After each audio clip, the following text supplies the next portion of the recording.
Ito po yung championship game between Tamtam ng Kalinan versus Mark Davao. Ang score po dito is 4-2 raised to 5 in favor of Mark Davao. Opo, puro na po si Mark Davao dito at saka tingnan nyo po kung ano ang nangyari. Grabe. Na hardway pa po ni Boss Tamtam ng Kalinan si Boss Mark Davao. 4-2 po. Tingnan nyo po kung anong nangyari.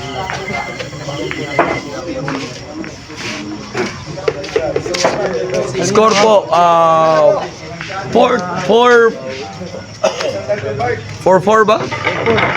3-4 po ang score. 3-4 yun. Sorry Richmond Barquez top yun. Hindi ko ibalik ang dula si Dongi o si Mark Davao. Pildo si Mark Davao di Dongi yun. Hatag Mark kay Dongi rotation nila dula. Opo, pwede po. Sayang to ganina wala mo si Boss Dongi nagdula diri. Sayang kayo unta di Boss Dongi nag-jump di sa pikot ng dula si Boss Dongi. Sayang kayo. Wala. Ay, kasado na ba? Ay, kasado. Ay, lang. Wala. Ang galing. Ay, wala.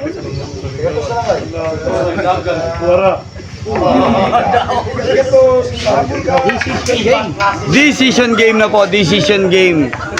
Yun, decision game na po. Grabe, ang dali ng laban, decision game na po. Johnny Lisis, Boss Johnny Lisis, nganong left hand man gamit tira ni Tamtam due to injury po.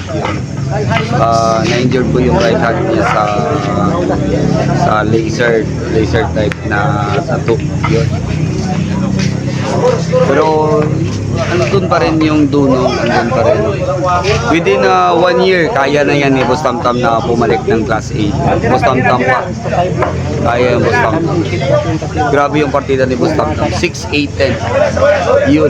Ariel Catayas. Pila partida na 6-8-10. 6-8-10. Shoutout ba kay Boss Bangas, no? Boss John Elisis Trinidad Riaso. Ang bangas ng Miss League hinatulad. Daog na! Champion na! Grabe, champion po! Grabe, champion sa dalawang lucky break. Yun. Champion na. Congrats. And our first open category, Moninas Billiard Hall. Champion, Boss Tamtam ng Kalinan. First place, Mark Davao. Congrats.